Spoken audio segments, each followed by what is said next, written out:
What up, Buttercups? Welcome back to another episode of The Joy Seat. Thanks for tuning in again.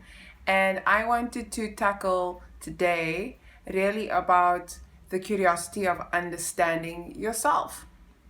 And I wanted to start talking from the point of view how I started.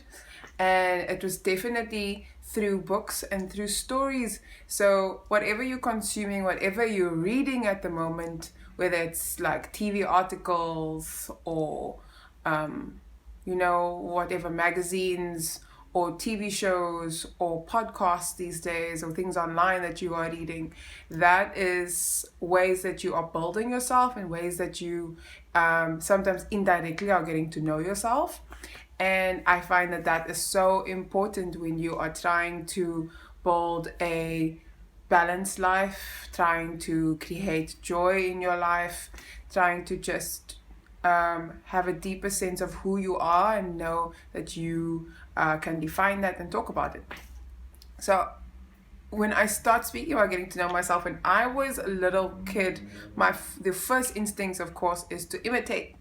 And what I used to do is I used to just imitate my mom because that was my biggest example in life. My mother grew up in a single parent home and I had two older brothers. And because I was around my mom and also my grandmother a lot, I started imitating a lot of things they did. And my grandmother was someone who loved to bake and she was always busy and keeping busy. So that was what I tried to do as well. So because I was a creative child, my mom used to buy me pencil crayons and coloring books and always expand my colors, which made me really excited. So that's how I started to get, follow my little instincts, and my mom encouraged that. And then I started reading, she started reading books to me when I would go to bed. And I still have my two favorite books. I'll show them to you in another episode possibly. And from then on, I think it just grew my love for reading and love for stories and storytelling. So, of course, that also then evolved into watching movies. And my brothers, bless their hearts, but they allowed me to watch all types of movies with them, some things that I shouldn't have been seeing at that age, And then there was also the horror movies. I remember the biggest regret I ever had was watching, still on VHS by the way. So we had the TV room, we called it the TV room, which was like our second lounge because we had like the dining room, so we could host like a lot of guests. And then we had like a small TV room with like the comfortable couches, and I remember having the TV set there, and there the VHS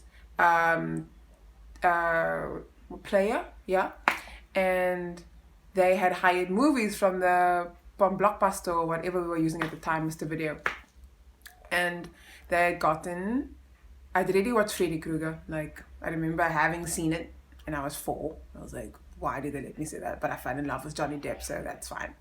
And then it was what really got me. So I started realizing that you get different types of stories. Some were scary, some were really beautiful with princesses, and my mom had got me the whole Disney book collection, so I'd really been delving into that already. And then from then on, now knowing the range of stories and it haunting my dreams for a while, I started then, as I got older and you go to school and you get exposed to different, set books, and now that I could read a little better, I also read magazines, and I used to really just grab onto anything where I could see people, other women particularly, very few stories back then about women of color. It was always like struggle stories. Sorry, I don't know if it's straight. Anyway. And then I started to understand, what women's role was in the world. And when you are looking at magazines, it's a little dangerous because you start thinking of women just as models or beauty queens or just talk show hosts or just, very specific things. So it's actually beautiful how women's role has sort of evolved in the world. And I loved that it was a good starting point to create my own little narrative and figure out what I wanted to be. I loved watching crime shows because I thought, like, how do you figure that out? It's a puzzle. I was also drawn to puzzles a lot when if it was those little exercises in what we have in South Africa called U Magazine. The South Africans don't know what I'm talking about, you know. And then I loved to also then write little letters because my mother was loved to write little notes, encouraging notes to people. And I think it was around when I was 8 or 7, I was at Sunday school, and our Sunday school teachers at the end of every year would give us a gift. And one year, they gave everybody a journal, and the journal was scented with color pages, blue, pink, had a little lock on it. I still have my journal. It's full. When I read it, it's like, oh my word, this little mind, like, what was I thinking? Like 3 years, I'm not 3 years old, but like 7-year, 8-year-old mind. It was really cute, actually. So I found, yes, reading was one part of what helped me to develop a sense of self, to sort of see myself in other people's stories and other people's lives, because I think Maya Angelou said it. I may be misquoting, but we have more in common than we have different. So I loved that idea that I could read someone else's story and see bits of my life in them, the same type of struggles, if it was with family, if it was with finances, or figuring out what I wanted to do with my life, teenage angst. And then the journaling really helped, because then I could reflect, I could talk about my feelings and be able to articulate them, even if it was just privately to myself. So that was a couple of thoughts I wanted to share with you about, getting to know yourself. And I think it helped me develop my own little world. I've always been I was always like a loner child. I didn't mind getting to know people, but I was always very reserved. And later on, when I was, in my teenage years, my friends got a little frustrated with me, to be honest, because they would be like, oh, Tina, you didn't tell us all the other detail. Because I would sort of like be very brief. I was like, yeah, I saw this guy and this is what happened and done. And then from someone else, they'd be like, and they're like, oh, Tina, but you didn't tell us. And it was just in my nature to be brief and to reserve details. But as you can see, it's changing a little bit. Yes, I like to share detail now. Or I can. And I find it's important just so that I don't get frustrated when someone doesn't understand me. I'm able to articulate my thoughts and my ideas so much more now. And I think conversations are more richer that way. So I hope this was something interesting to you.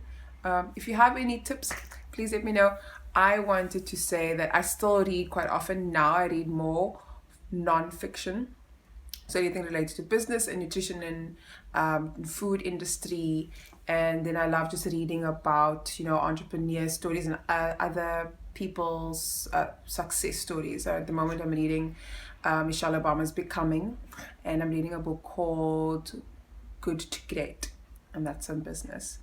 And I still journal when I can. I don't do it as regularly as I used to, but I do find that it had a really strong impact on my ability to reflect on how to improve and just be more conscious in how I live.